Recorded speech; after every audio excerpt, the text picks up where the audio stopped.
para o Senhor tem sido negligenciado por muitos de nós, tá? E um desses temas é a santidade. Hoje a preocupação maior tem sido em falar de doutrinas teológicas como calvinismo, arminianismo, grego, hebraico. Vemos muitos doutores nas redes sociais, não? O problema é que vemos poucos homens piedosos. Eu me lembro que no período da igreja primitiva foi necessário apenas 12 homens para que o evangelho de Cristo fosse pregado a todo mundo. 12 homens, falhos, homens pecadores, mas foi necessário apenas 12 homens. E eu queria fazer uma pergunta, não para vocês, mas para nós, queria me colocar nesse meio também. Segundo o IBGE, o Brasil tem mais ou menos, mais de 100 milhões de cristãos. Mais de 100 milhões de cristãos. E saber disso é bom, mas ao mesmo tempo é preocupante. Por que 12 homens fizeram tanta diferença e 100 milhões não estão fazendo? Lembrando, gente, que eu estou no meio desses 100 milhões. Estou no meio de 100 milhões de homens cristãos e mulheres cristãs que não conseguiram entender ainda que sem santidade é impossível ver a Deus. E eu queria, antes de começar essa pregação, convidar vocês a abrir as suas Bíblias em Hebreus capítulo 12, a partir do verso 10. Eu vou ler ali com vocês, porque com certeza a minha Bíblia está em uma versão diferente. Para ser mais didático, eu prefiro ler com vocês. Todos acharam? Diz o ditado que o presbiteriano só tem 5 segundos para achar o texto, tá? Não sei se vocês já ouviram isso. É 5 segundos. Passou disso aí, tem que fazer de novo o catecismo, catecúmenos ali, tá? Então, cuidado aí. Vamos lá. Pois eles nos corrigiam por pouco tempo, segundo melhor lhes parecia. Deus, porém, nos disciplina para aproveitamento, a fim de sermos participantes da sua santidade. Versículo 11. Toda disciplina com efeito no momento não parece ser motivo de alegria, mas de tristeza.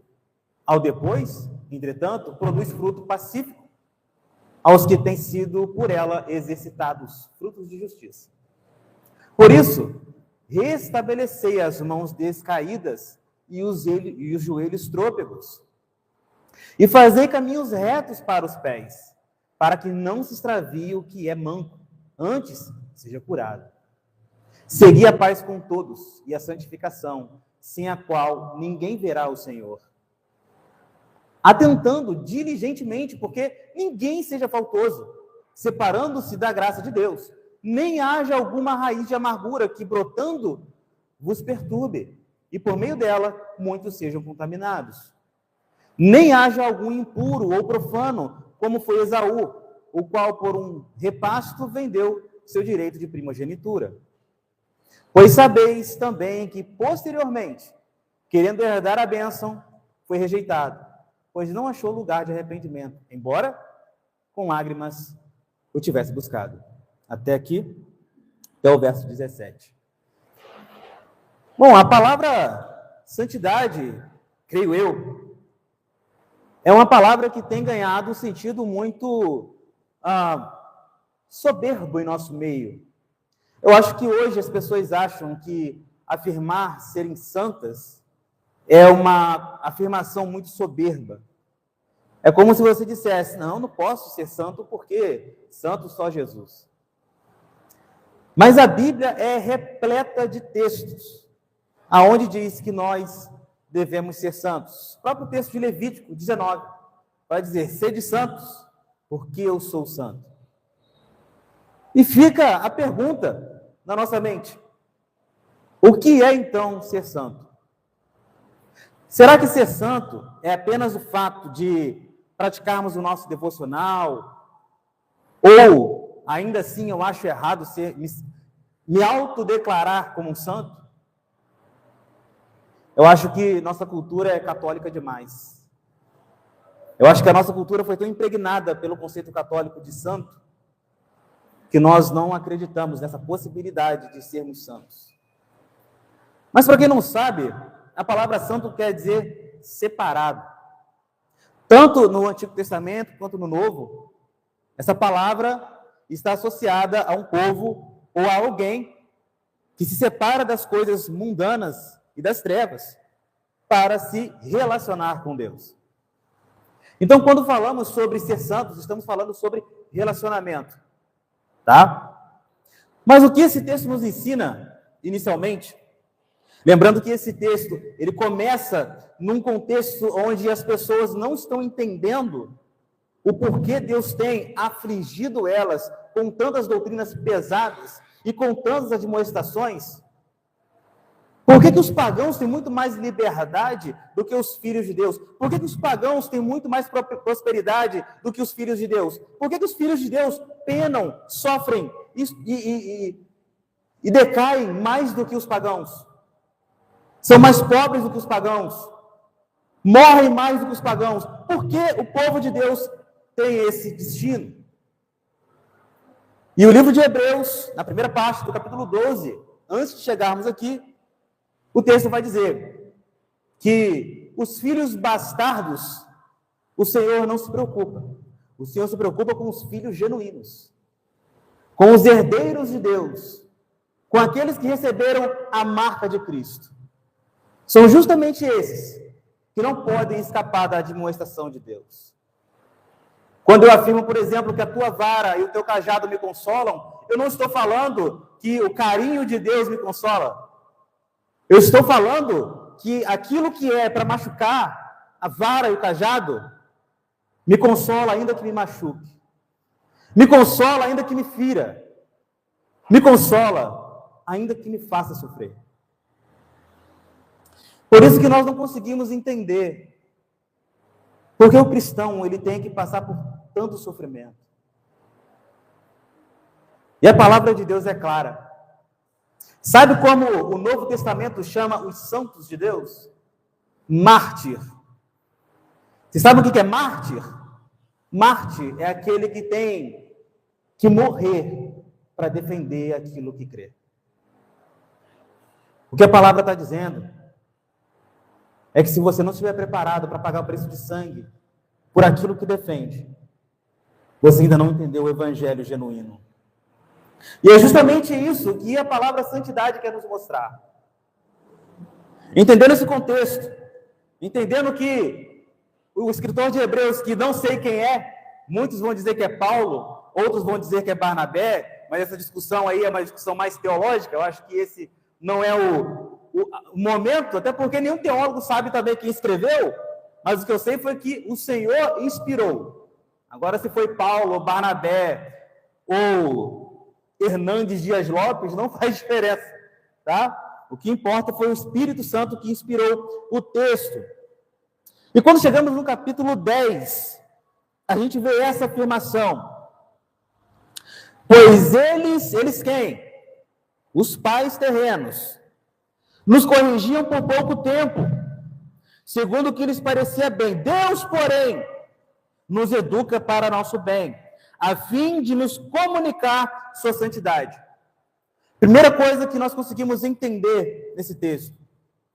A primeira coisa que entendemos, identificamos aqui, é que a santidade não é uma moeda de troca, não é um adorno que devemos colocar no nosso pescoço, mas é uma natureza, é um estilo de vida. É aquilo que Deus comunica com os seus filhos. Então entendemos que santidade é um atributo comunicável de Deus. Entendemos que ele tem atributos incomunicáveis, como onipotência, onipresença, onisciência, que ele não comunica, ele não divide isso com ninguém. Mas a santidade é um atributo comunicável, é um atributo que o próprio Deus divide com os seus filhos. Então o Senhor mostra que nós também podemos ser santos. Que sentido de santos? Como Deus? Com certeza não. Com certeza não. Podemos ser santos no momento em que nos achegamos a Deus, no momento em que estamos perto do Senhor. A santidade, ela define intimidade. A santidade não é somente você fazer boas obras. Pensemos isso. Eu conheço várias pessoas que não são da igreja, não são nem evangélicos, nem católicos, nem religião, nem creem em Deus, e que fazem obras muito mais magníficas do que aquelas que eu faço. Não sei se vocês já procuraram conhecer sobre Katin Halam. É um indiano que não acredita em Deus, muito menos nas divindades indianas. Mas foi um homem tão piedoso que todos que o conheceram, até seus 70 anos de idade, não viram um defeito desse homem. Pergunto a vocês, isso está dizendo que ele foi salvo? Não. De maneira nenhuma. A palavra vai dizer que aqueles que fazem boas obras, mas não têm seu coração no temor a Deus, as suas obras são como trapo de imundícia. Então, o que é santidade, então, se não praticar boas obras?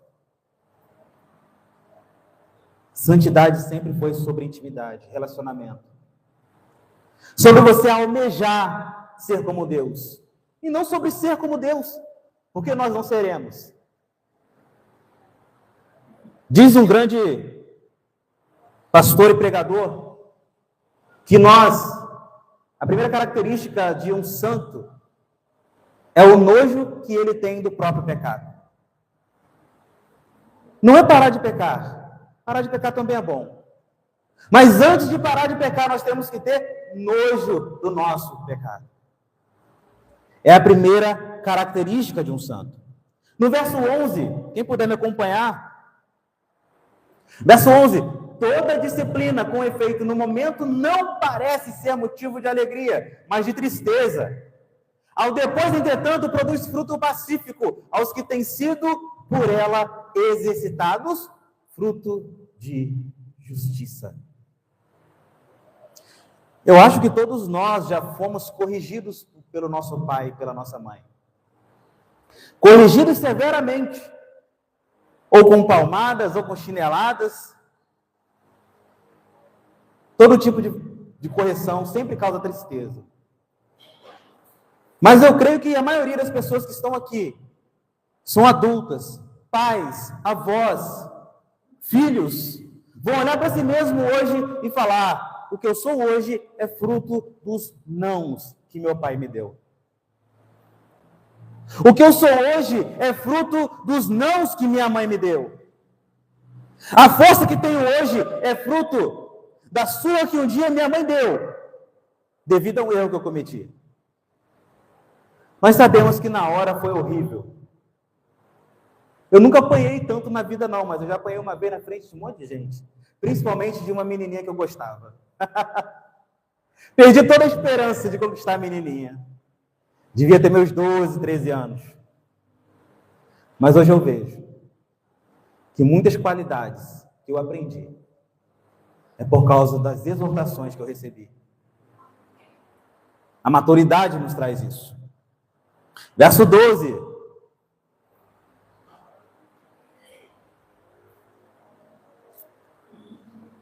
Por isso, estabelecer as mãos descaídas e os joelhos trôpegos. Verso 13. E fazer caminhos retos para os pés, para que não se extravie o que é manco, antes seja curado.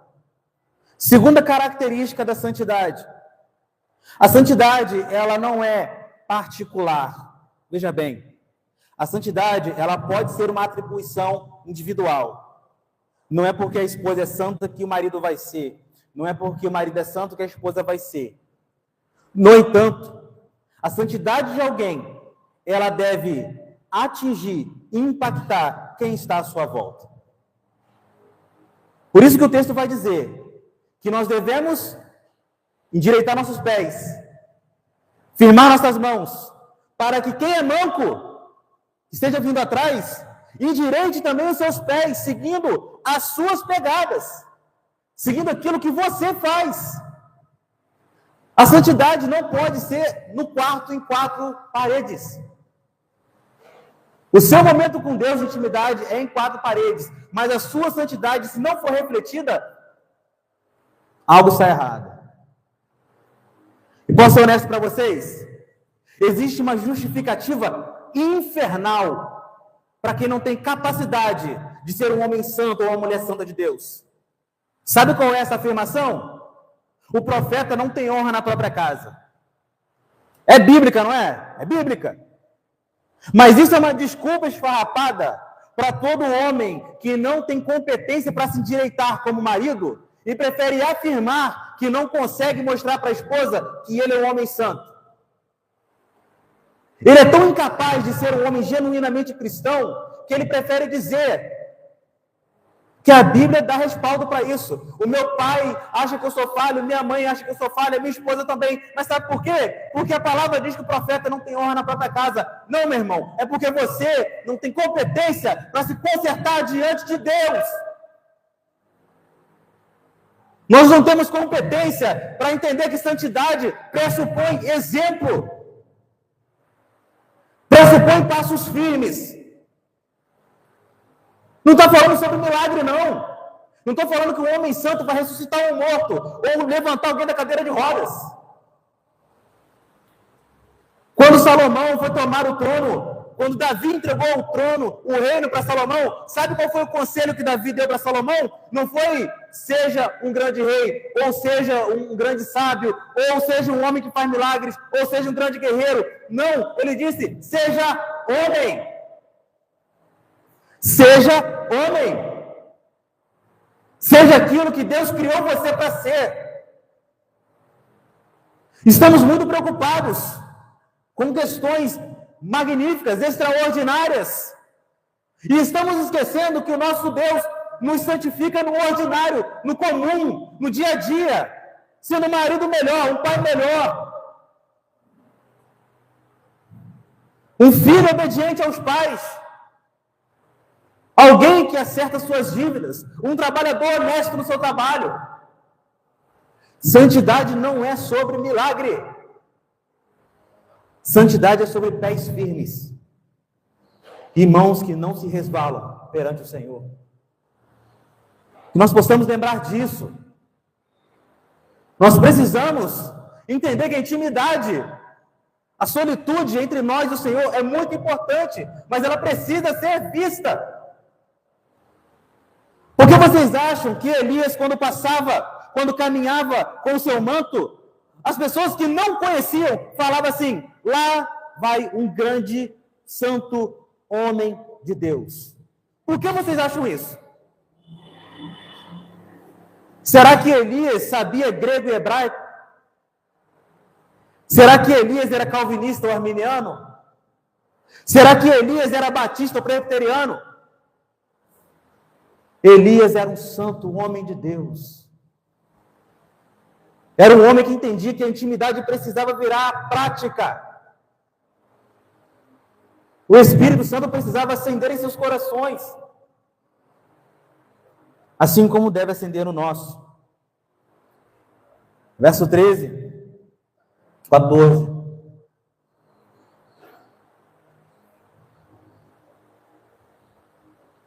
Segui a paz com todos e a santificação, sem a qual ninguém verá o Senhor. Esse é o versículo chave do texto, tá, gente? Esse é o versículo que define o que esse texto realmente quer dizer. Seguir a paz com todos. Eu acho, ao meu ver, que é mais fácil você ter paz com Deus do que você ter paz com o outro. Eu acho que quando a gente erra, é mais fácil pedirmos perdão a Deus do que pedirmos perdão ao outro. Mas o texto aqui é muito claro. Não há possibilidade de você estabelecer um relacionamento maduro com Deus se você não tem um relacionamento maduro com o seu irmão. Meu amigo, se tem alguém a quem você deve pedir perdão, o faça. Se você acha que existe possibilidade de você ser um santo homem de Deus, separado do restante do mundo, você está totalmente enganado. Nós não devemos nos separar daqueles que vivem lá fora. Nenhum homem de Deus fez isso. O que nós não podemos deixar é a Babilônia habitar aqui. Mas, infelizmente, vivemos na Babilônia. O que vamos fazer com isso? Incitaremos guerra para nos dividir? Ou, como diz a palavra de Deus, teremos paz com todos? Será que conseguimos ter paz com aqueles que nos feriram? Será que não conseguimos entender que essa palavra está dizendo que precisamos ser santos em um ambiente hostil? E sabe o que é mais incrível? Nós temos dificuldade em ter paz num ambiente tranquilo. Porque o que tem de gente nas igrejas que diz que o santo não bate com o outro é o fim do mundo. Eu não vou na igreja porque a irmã tal está lá. Eu não vou na igreja porque eu não gosto do pastor. Eu não vou na igreja porque eu não suporto aquela mulher. A gente ainda não conseguiu entender que a paz tem que ser com todos. Não apenas com os irmãos aqui, com todos. E nós não conseguimos estabelecer um relacionamento saudável com os nossos irmãos. Como vamos fazer lá fora? A palavra diz em Romanos capítulo 8, que a ardente expectativa da humanidade é a manifestação dos filhos de Deus. A pergunta que fica no ar é: em que momento estamos nos manifestando?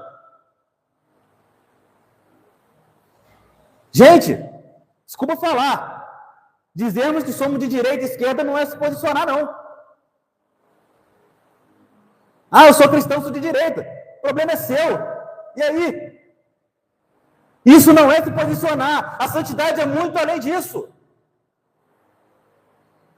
A santidade é sobre sermos feridos por Deus e ficarmos tão incomodados com aquilo que somos, que temos que pedir a Deus para sermos quebrados todos os dias. Quebrados, abertos de dentro para fora. Não podemos aceitar, não podemos nos conformar com a normalidade. Não podemos nos conformar com uma igreja estagnada. Aonde para a igreja está confortável. Quando a igreja está confortável, ela perdeu o senso de urgência. Fica muito complicado.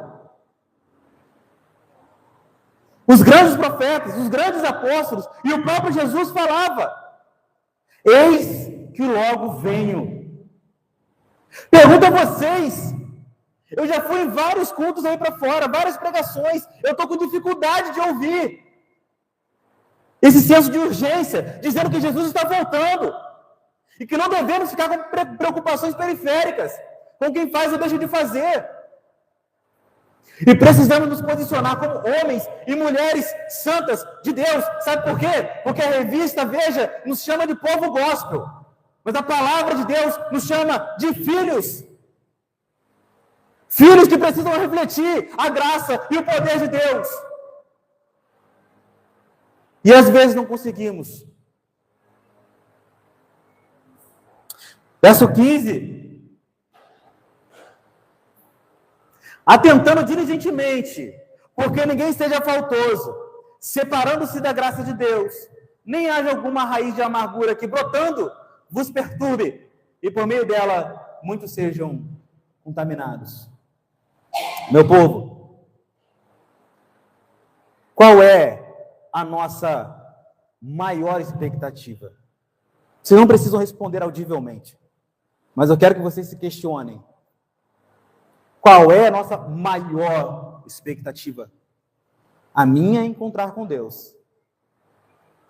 A minha, sem sombra de dúvidas, é encontrar com Deus. Vocês eu não sei. A minha é encontrar com Deus.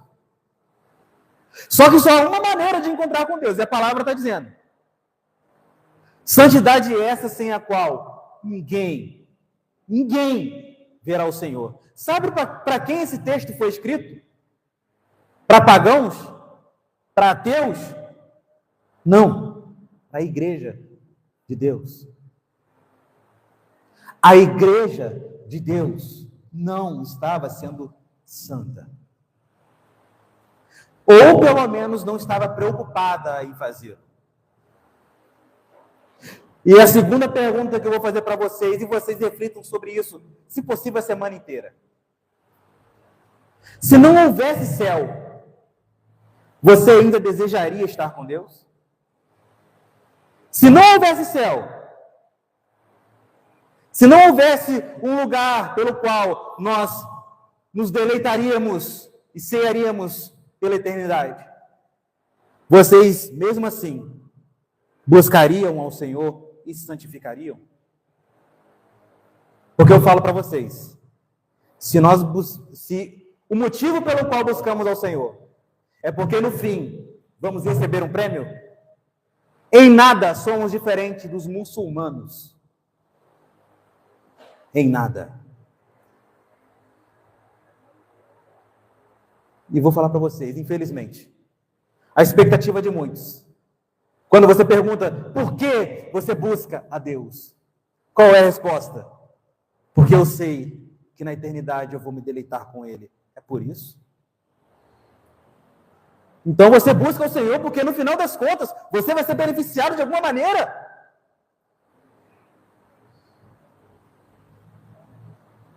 Irmãos, será que alguns de nós, pais, mães, gostariam de saber, quando o filho olhasse para a gente e dissesse: pai, eu estou perto de você só porque no final do ano o Senhor vai me dar um presente. Pai, eu só quero a sua companhia porque na semana que vem o Senhor vai me levar no parquinho. Dói ou não dói? E saber que o filho só está perto de você porque vai receber alguma coisa? Dói ou não dói? O marido saber que a mulher só está junto porque ele tem dinheiro e pode dar algo em troca?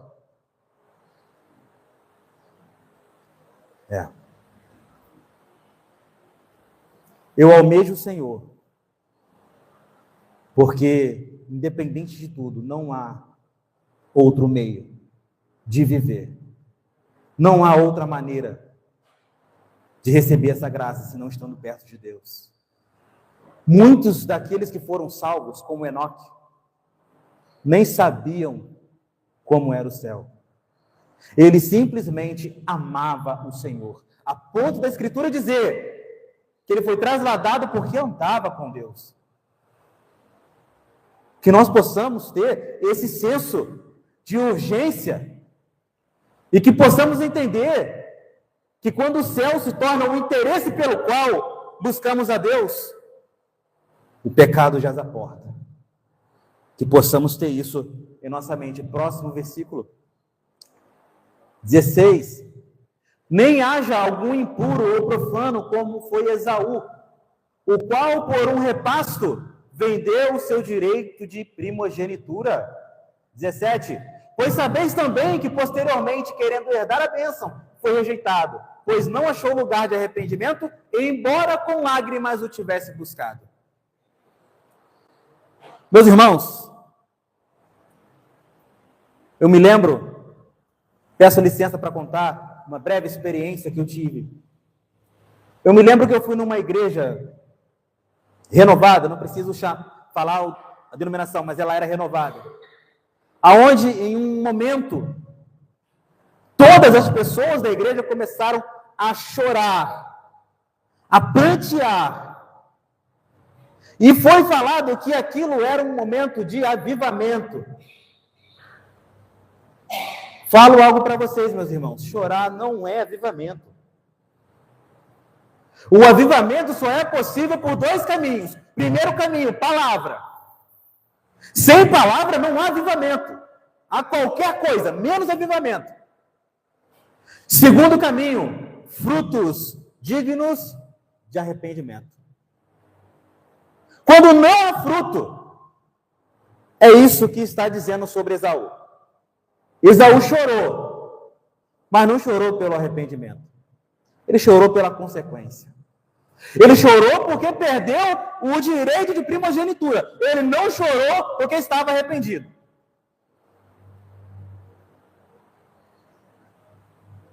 Não confundam arrependimento com remorso. Tem muita gente perdendo aquilo que tinha com Deus e se prostrando, chorando, mas na verdade não é sobre Deus, mas sobre perda. Chorar sobre perda não é arrependimento. E mais uma vez, isso não é santificação. Então, o convite que eu faço a vocês, não apenas a vocês, mas a mim também, é que nós possamos ser esses pés firmes e essas mãos que não resvalam, para que quem está ao nosso lado possa também ser impactado pelo Evangelho, pelo poder do Senhor. Porque, querendo ou não, meus amigos, nós somos a Bíblia que o mundo lê. E eu falo uma coisa para vocês, talvez seremos a única Bíblia que eles lerão. Muitos daqueles que nos rodeiam não vão pegar uma Bíblia para ler, mas eles vão ler você. Que crente é esse? Por que ele sofre tanto e continua de joelhos adorando ao Senhor? Por que ele perdeu tanto e continua nas mãos de Deus? Por que ele abre mão de tanta coisa e continua rendendo graças ao Senhor? Não dá para entender, alguma coisa tem de diferente. Porque homens como George Whitefield, John Wesley, abriam mão da sua própria vida, dos seus próprios bens, da sua própria riqueza, para pregar o Evangelho, para se vender como escravo, para pregar para os escravos. E por que hoje não vemos isso? Porque hoje a igreja está mais preocupada em ver milagres, em ver pessoas levantarem das cadeiras de rodas, e pouco preocupados em entender o coração daquele cadeirante, foi salvo ou não? Porque qual é a diferença? Qual sentido faz? Alguém ser curado do câncer e continuar com o coração ao inferno, com a alma condenada. Estamos orando pouco por arrependimento e orando muito por curas, mas cura sem arrependimento não faz sentido.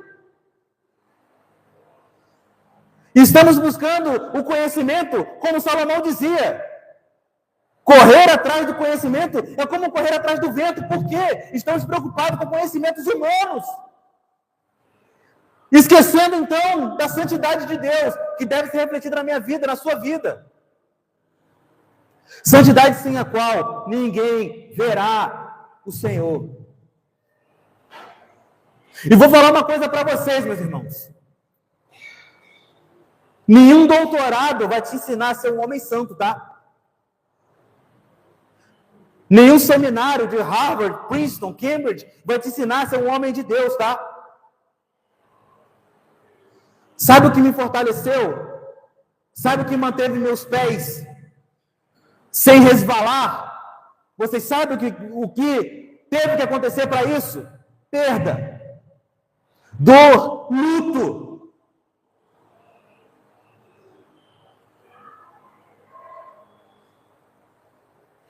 É muito difícil nós sermos santos sem entender que a perda faz parte da vida do crente.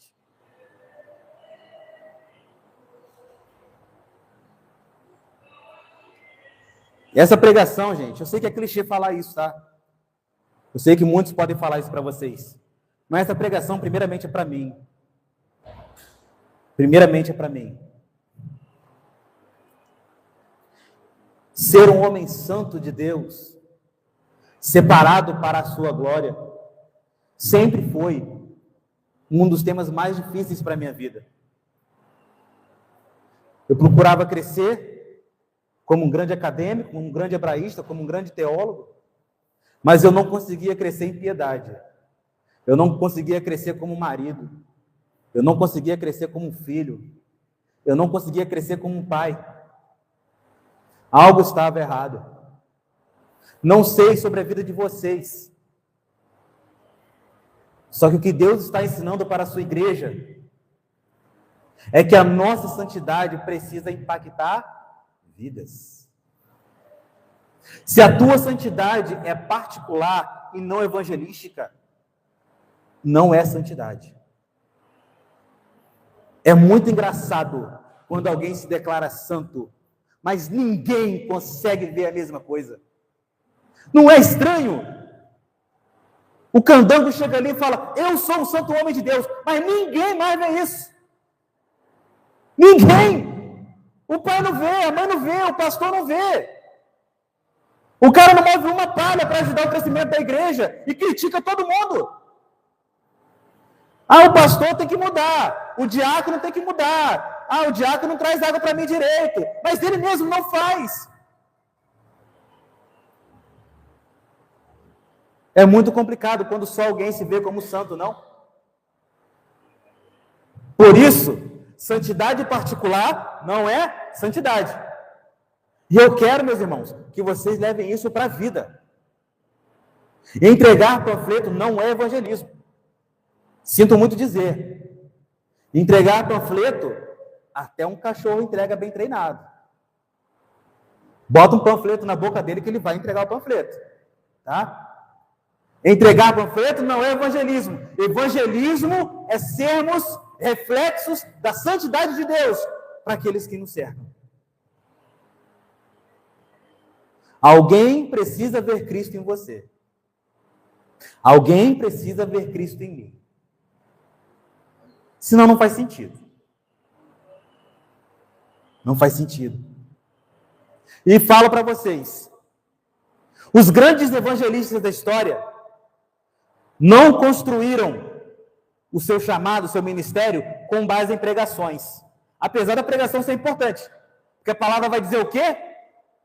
A fé vem pelo ouvir e ouvir a palavra de Deus. Quem tem ouvidos, ouça o que o Espírito... Amém. Então, pregação é importante.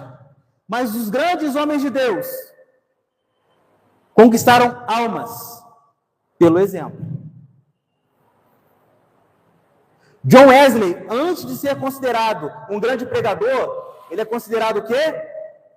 Um grande santo da igreja. E não é santo no sentido católico, não. É um santo homem de Deus. Um homem que colocava fogo no sermão. Não é isso que ele falava? Ou você ponha fogo no sermão, ou põe seu sermão no fogo. Esse era John Wesley. Um homem que não negociava a sua fé.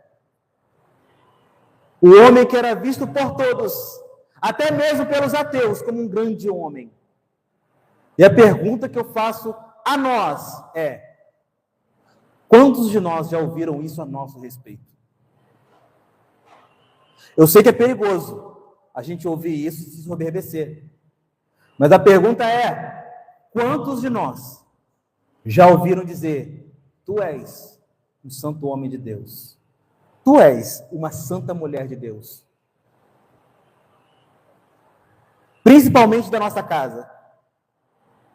Então, o convite que eu faço a todos nós, principalmente a mim, é que sejamos transformados de dentro para fora. É que saibamos que o poder de Deus está no exemplo. É que saibamos que a nossa santidade precisa também ser um reflexo de Deus para aquele que nos cerca. As nossas pegadas não podem ser vacilantes, pois quem está nos seguindo também vacilará. Pensem em vocês. Nós somos luz do mundo e sal da terra. Vocês podem não perceber, mas vocês estão sendo vigiados o tempo todo. Não apenas pelo Senhor. Todos observam quem somos. Todos observam quem é a igreja. Sempre foi assim e sempre será. Por isso, devemos buscar a paz com todos, porque a paz com todos é um reflexo direto da santidade de Deus. Mas eu confesso a vocês que é difícil. Eu confesso a vocês que tem pessoas que são faixa preta em perturbar. Eu confesso a vocês que tem pessoas que são especialistas em pentelhar a pessoa 24 horas por dia. Eu sei disso. Sei que não é fácil. Mas são essas pessoas que estão amadurecendo você. Não é isso? Não é assim que funciona? Ou vocês acham que todos os apóstolos eram homens fielíssimos a Deus? Não, de maneira nenhuma. Ali tinha Judas, ali tinha Pedro. Ou vocês acham que todos os profetas ou todos os israelitas eram homens de fé? Não, tinha um ou outro que aborrecia. Mas era esses que amadureciam o ministério de Moisés. Era esses que amadureciam o ministério de Davi. Eram esses que amadureciam o ministério de Paulo. Eram esses que amadureciam o ministério de Pedro. Então que possamos ser exemplo para esses também. Em primeiro lugar, perdoando. É difícil, né? É mais fácil fingir que não existe. É ou não é? É mais fácil dizer, não, tá tranquilo. Ele lá, eu aqui. Sabe uma outra afirmação diabólica também? E eu sei que muitos aqui pensam. Eu sei que vai confrontar aí e peço desculpa para vocês de antemão já. Quando eu falo assim, eu vou perdoar, mas eu não preciso estar perto mais. Olha que lindo, né? Não é maneiro? Legal, né? Imagina Jesus dizendo isso. Eu vou perdoar você, mas do lá eu aqui. Vocês já pararam para imaginar? Se Jesus perdoa e quer novamente se relacionar, por que nós devemos perdoar e dar um chute? Qual é o sentido disso? Então que possamos perdoar de maneira plena. Assim como um santo homem de Deus e uma santa mulher de Deus o fará. Se possível, tenham paz com todos. Todos. Amém? Então eu queria caminhar para o final, trazer algumas aplicações para a gente, tá? A primeira aplicação que a gente pode ver nessa pregação, nesse texto, é que santidade não é sobre termos ou não pecado. Um homem santo não é um homem que menos peca, mas é o homem que mais está disposto a não pecar. Então veja que não é sobre quantidade de pecado. Senão, Paulo estaria enrolado. O que ele fala? Primeira coisa que ele fala: o bem que eu devo fazer, não faço. Mas e o mal? Aí eu faço. Qual é a outra coisa que ele fala em Romanos 3 e Romanos 5? Ele vai dizer que eu sou o principal dos pecadores. O que ele vai dizer em Tessalonicenses, capítulo 2? Dentre todos os depravados e pecadores, eu sou o maior deles. Vixe! Então Paulo não é santo. Santidade não é sobre pecar ou não pecar.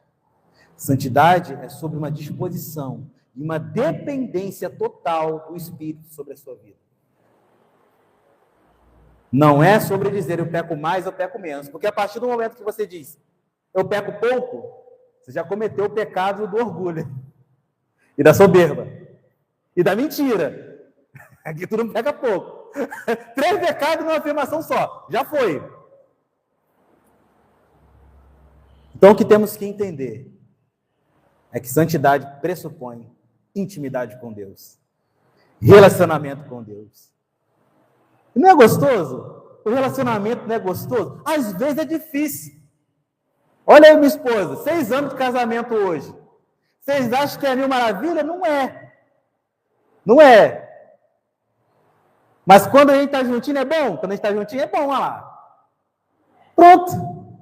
Com o Senhor é a mesma coisa. Eu tenho certeza que o Senhor já te machucou muito para te fazer crescer. Eu tenho certeza que o Senhor já te feriu muito para te fazer crescer. Eu tenho certeza que você já perdeu muita gente para crescer. Eu tenho certeza que muitas coisas que vocês acharam não necessárias tiveram que acontecer para você crescer. A minha avó precisou ficar doente para crescer. E ela também precisou morrer para que eu crescesse. A gente não entende. A santidade, às vezes, é algo inexplicável.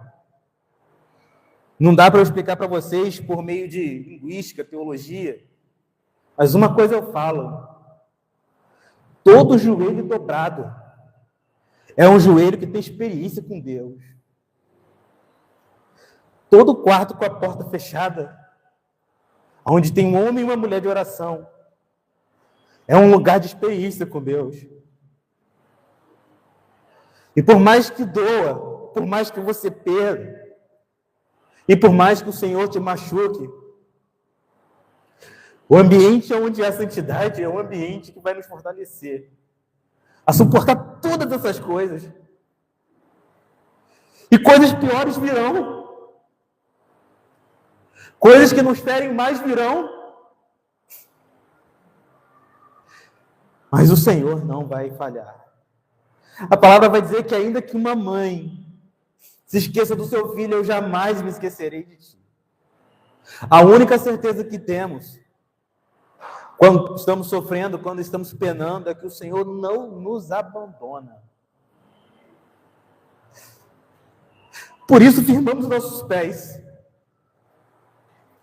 para que nós não desfaleçamos perante as dores da vida, que nós não nos apostatemos da fé perante as dores da vida, que nós não deixemos de ser santos homens de Deus e santas mulheres de Deus perante as dores da vida.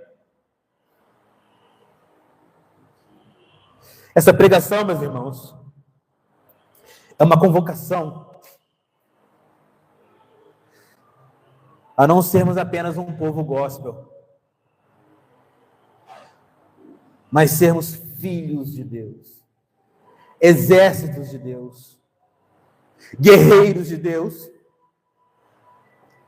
entendendo que a perda é só um momento, é só uma circunstância, é só um aprendizado, é pedagógico.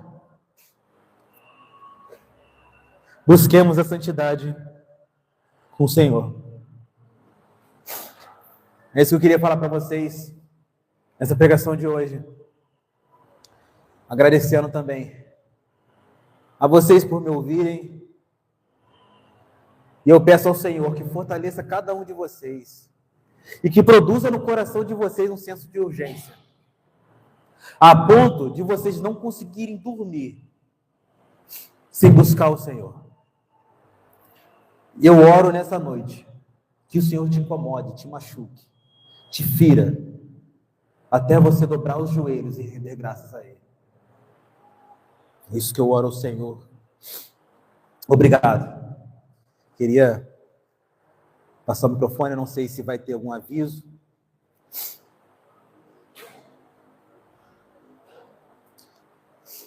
A senhora prefere que eu impede a bênção apostólica e depois você dá os avisos?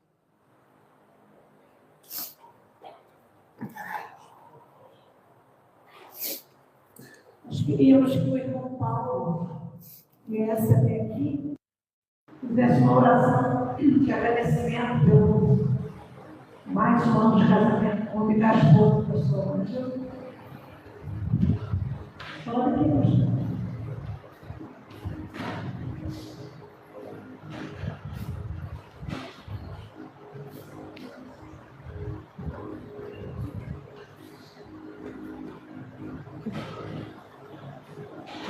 Igreja, vamos nos colocar de pé,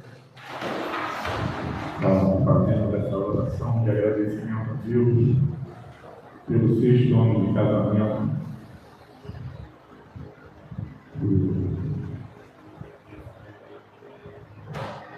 Deus Pai, queremos te agradecer, ó Pai, do fundo do nosso coração, por esse dia, por esse culto, pelas orações, pelos louvores, pela exposição da Tua Palavra, Deus, que é a prova de que Tu és um Deus que nos trata com amor, com misericórdia, com graça. Que a Tua Palavra, Pai, que foi ministrada hoje, reflita nos nossos corações, na nossa mente, ó Deus, que possamos, ó Pai, cumprir o que está na Tua Palavra, Deus. Vem nesta hora também, ó Deus, te agradecer por esses 6 anos de matrimônio, ó Pai, pastor Ângelo, da sua esposa, Carol, ó Pai, que tu venhas, Senhor, como tem feito até hoje, sabemos que há de fazer fortalecê-los cada vez mais nessa união, ó Pai, que eles continuem sendo um só, ó Deus, não só para ti, mas para nós também, porque é um casal amado, um casal que nós gostamos de estar no nosso meio, ó Pai, que tu possas, ó Pai, estar acampando o Senhor no seu lar, que seja um lar abençoado, ó Pai, que eles reflitam, ó Pai, a tua luz onde quer que eles vá, ó Pai. Por isso te agradecemos, ó Pai, assim como eles estão agradecidos por esses 6 anos de convivência, que isso se multiplique mais, ó Pai, que tu possas, ó Deus, estar cada vez mais fortalecendo, porque eles são os teus filhos amados, ó Pai. É a oração que te faço, ó Deus, com o perdão dos nossos pecados, ó Pai, nos despedindo, em nome do nosso Senhor Jesus Cristo. Amém.